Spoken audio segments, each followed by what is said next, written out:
Hello, my friends, Luke here. It has been far too long since I put up a game of Warhammer, and I apologize for that.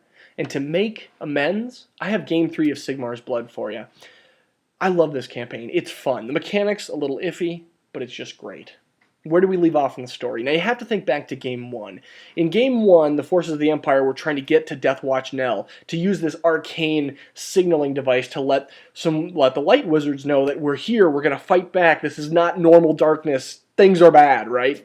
They got there. And so basically what happened was the signal went out, and it went to the College of Light Wizards. Jovi Sunscryer, the prime magus in the College of Light Wizards over in Templehof, he received the signal. He's like, holy crap, I know what we got to do. We got to get help. We got to signal the Empire. Balthazar Gelt, he needs to know about this, and he'll send reinforcements.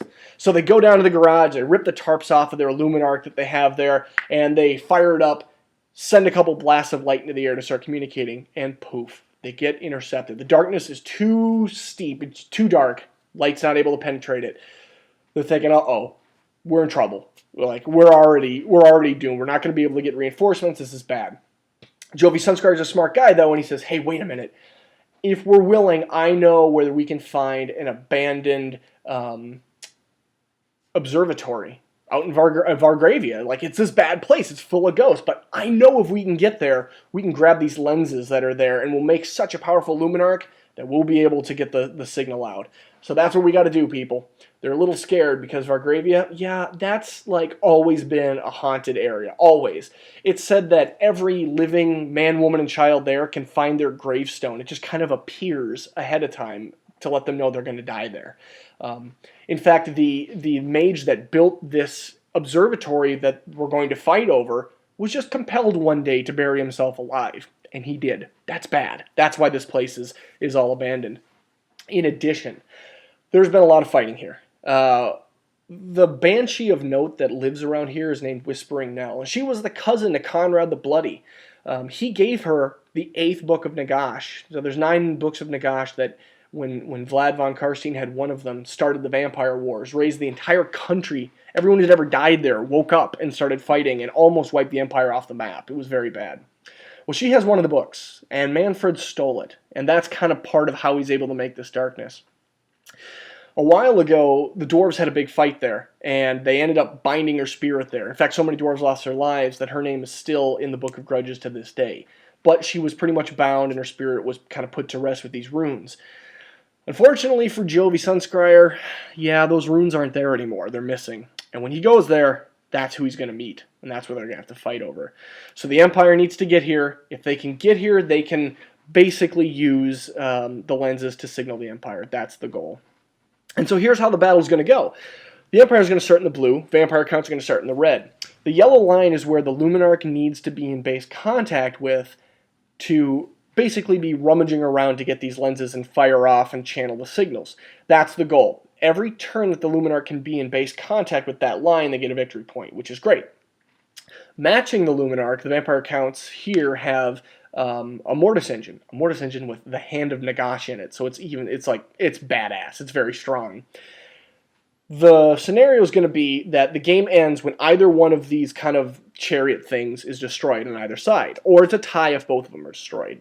The Empire player can win back more points if they can channel on this line. That's our ultimate goal, and the Vampire Count's obviously just trying to destroy everything where Vampire Counts were evil.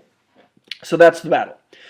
Here's a picture from the other side, just to kind of see what it looks like. The upper right's where the Empire is going to pop in. They've kind of got to deal with the Sinister statue there. They've got to just kind of get around some things, and the Vampire Counts are going to be hiding behind the observatory and kind of coming up on them. Because it's a haunted area, the Vampire Counts are sporting all ethereal, or at least ethereal movement. Here's what the Vampire Counts bring. Acting as the general, we have the Claw of Nagash, which is a standard Mortis engine with the Blasphemous Tome upgrade. However, it has Nagash's claw in the reliquary. So this is literally his hand that crawled out of the throne room when he died. This is Nagash's hand. It's really bad. To represent that, it has +2 strength when it pulses out. So if you're familiar with the Mortis engine, every turn it pulses out of a strength equal to the turn number. In this case, it's +2. And this game doesn't end at 6 turns. If you can keep going, it just goes until one of the battle wagons are dead, either the Mortis engine or the Luminark. So this thing can just start pulsing out some serious freaking damage. And it should. It's Nagash's hand. It's really bad, right? For this scenario, the rule is that the Claw of Nagash acts as the Vampire General and as a level 1 caster, but it cannot cast spells. So basically, you can have a valid, not instantly crumbling Vampire Count's army because this is your general. Cool. Next, we have the Chillgeist, 5 Hex Race with a Hell Wraith.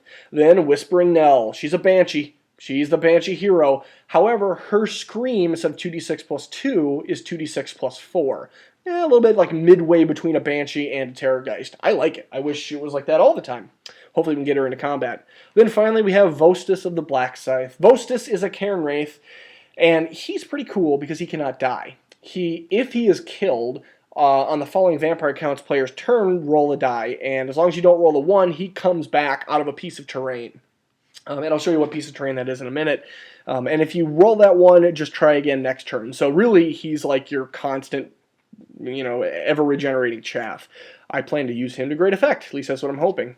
So, against this ghostly menace, what does the Empire have?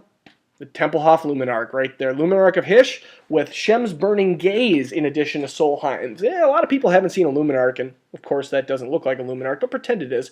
A Luminark normally has Solheim's, which is like basically a Strength 8 magical bolt thrower, so it'll pierce ranks. It's like rerolls wounds versus undead, Strength 8, then next rank is 7, all that stuff. But this one, because it's special, has Shem's Burning Gaze as well. Then they have Sterling's Revenge, 20 Free Company Militia with a champion, Bernard of the Goat, and extra hand weapons, because that's very effective. That's exactly what you want. If you have a bunch of ineffective attacks against Ethereal, you want extra hand weapons, so you get double as many. It's just terrible.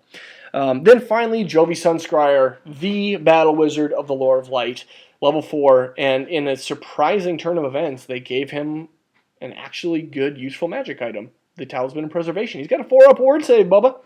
And he generates his spells in the Lore of Light, as you would expect. So that's not a bad force. Unfortunately, you can see how this game's going to go. It's going to go one of two ways.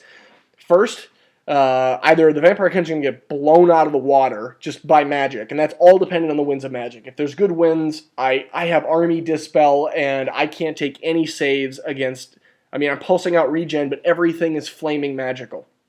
So he's either just going to pick everything off before we get to each other, or it's going to go the opposite way. His winds of magic aren't that good, and I'm going to get to him really quickly and just wipe him out, and he's not going to be able to do anything in combat. Even one of these ethereal can basically hold him in place if done right.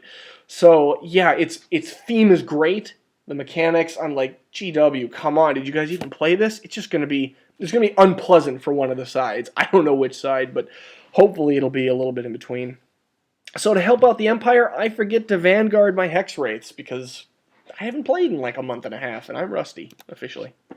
So the Empire player, as part of the scenario, gets +1 to go first. He also finished deploying first and rolls an 8 to my 3. Empire turn 1.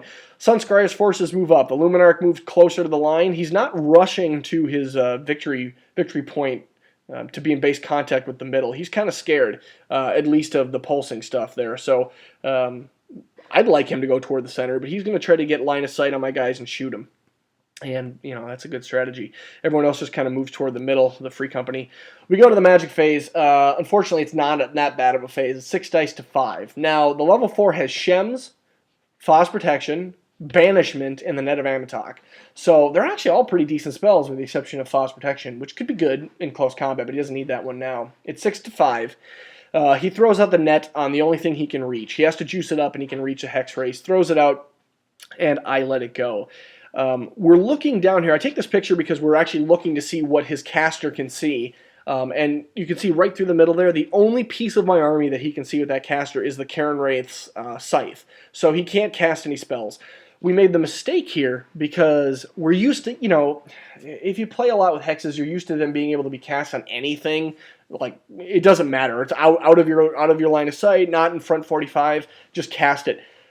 This was a mistake. Now that I'm doing the battle report, I kind of had an inkling that we made a mistake here, so I went and looked. You actually need a line of sight to something to be able to cast a hex. It doesn't need to be in your front 45. You need to be able to see it.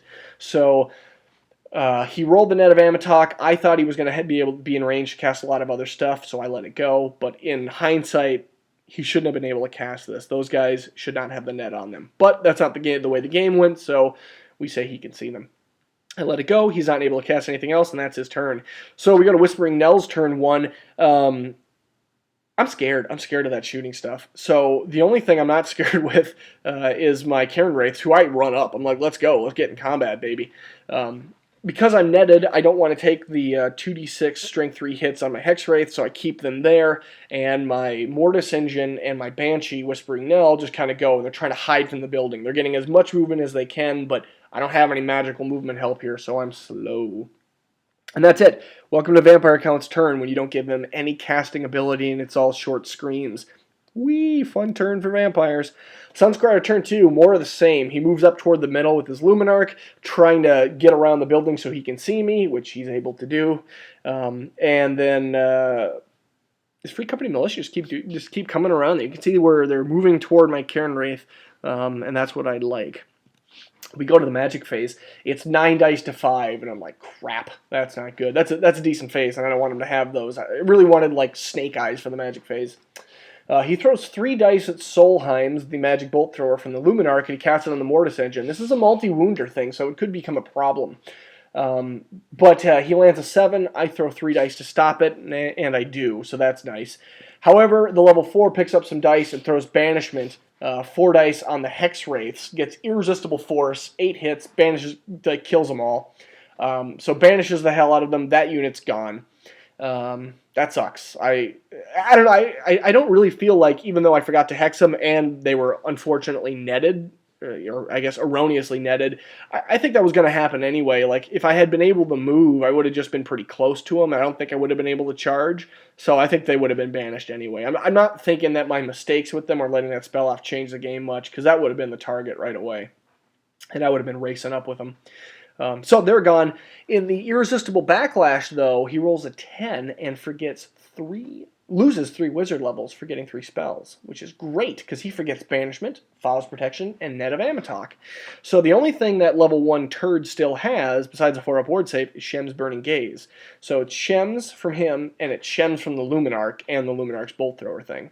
So it's just Shem City around here, but, I can live with that. Now he's a level 1 caster, and I feel like it's a little more even though I had to trade my Hex Wraiths for it. Whispering Nell turn 2. Crap a duck, I got to get behind this building. He's shooting me like crazy. So I move behind the building, and remember, I'm ethereal and ethereal movement on the Mortis Engine, so I can go right through that building all day long as it's not garrisoned, and as long as I don't end my movement in it. And I should be able to scream through it too, as far as I know. So I'm just going to hide as best I can. Those guys go there. The Cairn Wraith moves up. I mean, I'm running as fast as I can. Now, my goal here is I should be applying some pressure. He doesn't want to get in combat with me, because if I can get a charge off, I might be able to hold him, maybe get 1 wound, and even win by combat res. I'm not sure, but I'd like to hold something. Maybe that Luminark down, then it can't cast its magic out. So hopefully this Cairn Wraith it's the most valuable thing I got right now, because it's like the only thing that can put a threat on the battlefield as opposed to just taking it in the face from the magic phase. And that's it. Welcome to another exciting Vampire Counts turn 2. Sunscryer turn 3. Luminark moves up, which is not what I expected him to do, but he gets pretty close to that Cairn Wraith. He keeps him in the front 45, but now he's going to have to split his magic. He does a swift reform on the Free Company to face the Mortis Engine and the Banshee. So he's kind of splitting here, but he is able to shoot both. The line of sight, that building, I mean, it looks like that my Mortis Engine is hidden by the building from his level 4, but it's not. It's too big. There's just no way to hide it. So it's going to be bad. We go to the magic phase, and yeah, I mean, I can't hide enough, so I just have to deal with it. It's 8 to 6. It's kind of an average magic phase, but unfortunately, I just feel bad about it. First off, he throws 2 dice at Solheim's from the Luminark on the Mortis Engine again. I takes 3 of my dice to dispel it. Again, he rolled a 7. So that's fine. He throws 3 dice at Shem's Burning Gaze from his general, and he has 3 dice left. These are the only 2 spells. It's Shem's from his general, and it's Shem's from the Luminark now. He gets a really big roll from the general, and I'm like, all right, I only have 3 dice left. I'm only going to be able to stop 1, and I probably can't stop this because he rolled like a 5, a 6, and a 4. So, okay, I'm going to let this one go. I should live, right? It's 2d6 hits. That should be 7 hits. That's what I expect. He needs 5 to wound. I just can't let the other one go off because both of them will kill me. Okay, I let it go. He gets 7 hits as expected. Needing 5s to wound, he rolls 5 frickin' 5s. And of course, I only have a regen save and my decent toughness. He blows up the goddamn Mortis engine right there. It's like, are you kidding me? Blows up, kills Whispering Nell, crumbles the Cairn Wraith. And I'm like, my entire army's gone, you win. Damn it. But then I look in the rules. The game is only over after both turns, and I can still keep a draw if I can break or kill that Luminark. How am I going to do that? Vhostus, baby. He comes back at the beginning of turn. So he comes back at the beginning of the turn, not as reinforcements. There's nothing that says he can't charge. So he comes back, and now we have conflicting rules. You're supposed to crumble at the beginning of your turn because you don't have a general, but also this guy comes back. We rolled it to see what happened, and I only crumbled by 1 anyway. It doesn't matter. So I crumbled by 1. Who cares? Declare a charge. And he's like, okay, I'm going to hold. Look at how close I am to the back of the board. I'll go off if I flee. And I'm like, suck it, dude. Terror. Make a leadership test. And you're outside your general's range. Unfortunately, he still has the +1 because the Empire starts at +1 in the entire campaign. The vampire counts have to get enough victory points to start pushing them down this darkness meter, where things get really bad, like you auto-fail fear checks and you're -1 to leadership across everyone. They're still at a +1 because I suck out loud and haven't gotten any victory points. But he picks up his dice and he fails and has to flee. And I'm like, oh, you're going off the board. Damn it, he's not. He rolled, he was like, I swear to God, a millimeter still on the board. Like a millimeter. It was so close. He rolled like a 6. I guess he needed a 7 to go off. It was just beautiful placement on the Empire's part, totally on accident. I almost had a tie. And a tie would have been good because if I tied it, he wouldn't have gotten the benefits in the final battle of having the Luminark. It would have had to come on later. Unfortunately, he wins, and the vampire counts just suck once again. So I really think this was a fun battle in terms of the theme, and it was set up well. But this is another one of those where it's like, damn it, Games Workshop, have you even played your game before? Like, if you set out to make an all-ethereal army versus an all-fire and magic army, like, one of them is going to, legitimately hate the game. Not just like, oh, it went tough for me. No, you made everyone deploy in far-off corners to have a supreme advantage to the casters. And then if I ever did make it into combat, it's a supreme advantage to me. Learn to balance these mechanics. I don't know. I really hope they address some of these in 9th edition. Like, ethereal, it's a great idea, but it kind of sucks when you have to play against it. And constant, super level 4 versus no caster and no magic and no healing and a vampire counts army. Like, what the hell are you thinking? So, I don't know. I really, really still love this this campaign. Games Workshop, if you're listening, make more of these. I wrote Games Workshop a letter just telling them how much I loved it. And I want more of this stuff. But when it comes down to mechanics, the more I play this game, there's some stuff that doesn't make sense and some choices that are just like, why... Yeah, did you even try it? Do you know how painful this is? Unfortunately, this is one of those ones where I don't think it would have worked out well for the vampires anyway. And that seems to be how every battle has gone so far. I'm not trying to be whiny. I have made a lot of mistakes, but I think it's been really one-sided for the Empire. I don't know how the Empire could really be going into this last battle with any of the negatives they could get. It's just so difficult with the vampire counts. But anyway, that's me. Maybe I'm a big whiner. Maybe you guys are having better luck with the campaign. I definitely think you should try it out. Please buy it. Support this stuff. Games Workshop needs to kick these things out more often. I would pay, if they did something like one of these campaigns once a month, I'd be so happy. Even a couple a year, it'd be like, I'm going to pick up a little force in that army and start playing. Sure, I'll try this, this army versus that with these terrain. It's just great. So anyway, that was Game 3. The next and final battle, Game 4, is going to have a ton of forces. It's literally everything you've seen up to this point, plus new stuff. I don't know what the Vampire Counts players get, but I do know we'll have, I don't know what the Vampire Counts players get for new forces, but we'll have Manfred out there. We'll have the Super Nagash Mortis engine, Cairn Wraiths, Hex Wraiths, Vargeist, great stuff. But, I mean, the Empire gets all their forces. They get Demigryphs, they get Reiksguard Knights, so it's going to be cool and a big old battle. I really hope it's fun. And I'm going to start reading ahead to it now. So that's the game. I still love it. It's a painful thing to play, but I love the theme so much that I really want to defend that this is a great campaign. But every time we play it, it just pisses me off. All right, guys. Thanks for watching.